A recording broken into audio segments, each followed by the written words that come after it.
Friends welcome to the knowledge seekers guys. तो जिस दिन से ही हमें पता चला कि जो आरटीएम यानी कि विंटर एग्जाम या फिर जो रेगुलर एग्जाम है वो होने वाली है ऑनलाइन, तो उस दिन से ही हमारे मन में काफ़ी सारी क्वेश्चंस जो है वो उठना शुरू हो चुके हैं। जैसे जो एग्ज़ाम है वो कब स्टार्ट होगी, कब एंड होगी, क्योंकि इस पैटर्न का यूज़ किया जाएगा, क्या फॉर्मेट रहेगा, बस एमसीक्यूज रहेगा या फिर डिस्क्रिप्टिव मेथड भी ऐड हो सकता है, गूगल फॉर्म का यूज़ किया जाएगा या फिर किसी सॉफ्टवेयर का यूज़ किया जाएगा, और भी बहुत सारे क्वेश्चन, बहुत सारे डाउट्स आपके मन में उठना शुरू हो गया होगा। बट गाइज इसके अलावा भी दो तीन चीज़ें जो मैं आपको बताना चाहता हूँ। तो देखिए गाइज, इस बार जो एग्ज़ाम होने वाली है वो होने वाली है रेगुलर स्टूडेंट्स की, ठीक है। इसके पहले जो एग्ज़ाम हुई थी वो हुई थी बैकलॉग स्टूडेंट्स की, ठीक है।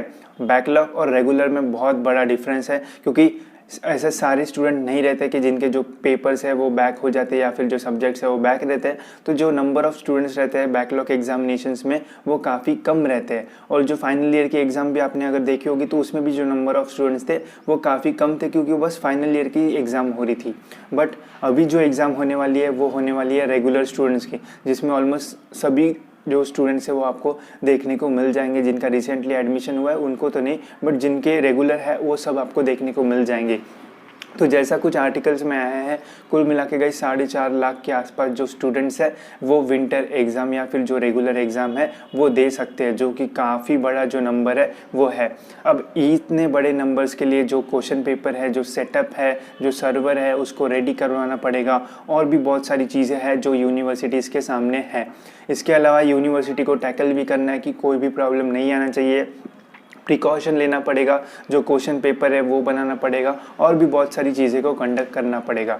अब गाइस जो अपडेट है उसको आने को थोड़ा टाइम लग सकता है। क्यों टाइम लग सकता है, उसके लिए ही मैंने आपको कुछ रीजंस बताए, ठीक है। क्योंकि बहुत सारा जो नंबर ऑफ़ स्टूडेंट्स है वो काफ़ी ज़्यादा रहने वाले हैं।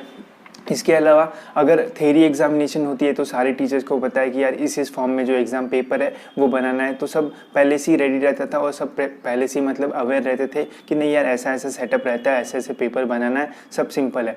बट अभी ऑनलाइन होगी तो आपको पता है MCQ most of the time MCQ basis पे होती है, तो जो पैटर्न है, जो फॉर्मेट है वो भी बहुत सारे टीचर्स के लिए अभी भी नया है, मैं बोलूँगा, क्योंकि 2 ही एग्ज़ाम हुई है, और 2 ही एग्ज़ाम मतलब एक तो फाइनल ईयर की हुई और एक हुई बैकलॉग की। तो अभी भी ये जो पैटर्न है वो थोड़ा नया रह सकता है, और जो क्वेश्चन पेपर है उसको बनाने के लिए भी थोड़ा जो टाइम है वो लग सकता है। तो इसलिए गाइस जो अपडेट है, जो गाइडलाइंस है, उसको आने के लिए टाइम लग सकता है, ठीक है। तो थोड़ा हमें सब्र रखना पड़ेगा। और स्टूडेंट के सामने भी एक बहुत बड़ा मतलब संकट आता है, क्योंकि जो 3rd सेम है या फिर आपका 5th सेम होगा, जो भी सेमिस्टर के आप विंटर एग्ज़ाम दोगे, बट उसके साथ साथ हम अभी जो आगे का है वो भी पढ़ना हमने शुरू कर दिया। क्यों? क्योंकि यार जो हमारा एकेडमिक्स है वो पहले से ही थोड़ा बहुत पीछे है। अब जो कॉलेजेस हैं उन्होंने भी सिखाना शुरू कर दिया है। तो कुछ स्टूडेंट्स ऐसे हो गए जिनका पहला ही जो सीखा है उसके ऊपर ही एग्ज़ाम नहीं हुई, बट जो आगे का है वो भी सिखाना शुरू हो चुका है। तो अब हमारे पास 2 चीज़ें करने के लिए, पहले का भी पढ़ना पड़ेगा क्योंकि जब एग्ज़ाम रहेगी कुछ तो हमें पढ़ना पड़ेगा, और जब आगे वाला पढ़ा रहे तो वो उस पर ऊपर भी ध्यान देना पड़ेगा। तो ये बहुत सारी बातें हैं जिस पर हमें ध्यान देना है।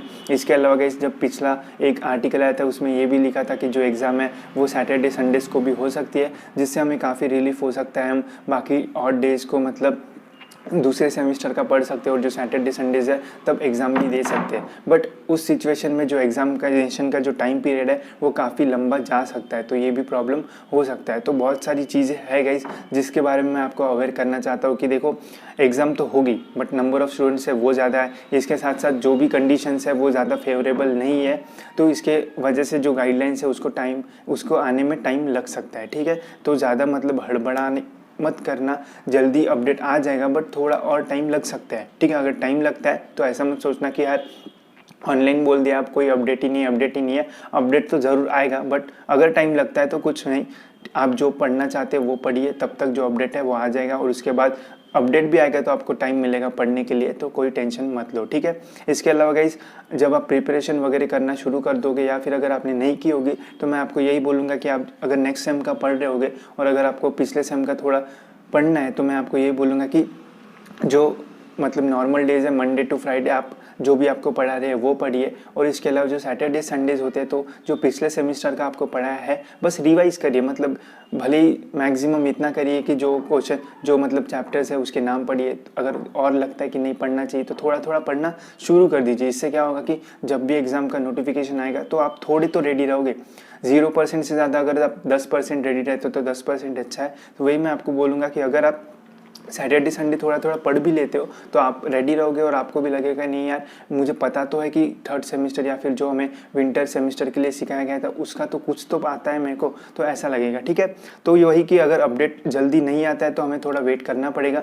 तब तक आप अपनी जो स्टडी है वो कंटिन्यू रखो, ज़्यादा सोचो मत। अभी तो कन्फर्म हो गया कि जो ऑनलाइन होने वाली है तो कोई टेंशन की बात है नहीं। बस यही बात है कि जो अपडेट है उसको आने को थोड़ा टाइम लग सकता है, तो वेट करो और जो पढ़ना है गाइस वो पढ़ना शुरू कर दो ताकि कभी भी अपडेट आए हम तैयार रहना चाहिए। ठीक है, और गाइस इसके अलावा जो बैकलॉग एग्ज़ाम का जो रिज़ल्ट है उसका अभी फ़िलहाल तो कोई अपडेट नहीं आया है। मैंने पहले ही बोला कि उसका अपडेट के बारे में मेरे को कुछ नहीं पता है। तो जब भी अगर अपडेट आता है तो गाइज़ मतलब जो पोर्टल है अपना जो वेबसाइट है वहाँ पे आ जाता है तो मैं आपको ज़रूर बता दूंगा या फिर अपडेट दे दूंगा कि जो रिज़ल्ट है वो आ चुका है, आप चेक कर सकते हो। ठीक है, तो गाइज़ इस वीडियो में इतना ही, बस मुझे आपको यही बताना था और इन्फॉर्मेशन देना था। तो अगर आपको गाइज़ वीडियो इन्फॉर्मेटिव लगा होगा तो वीडियो को ज़रूर लाइक कर देना और चैनल को भी सब्सक्राइब कर देना गाइज़, ताकि जैसे मैं वीडियो डालूँ आपको नोटिफिकेशंस मिलते रहे।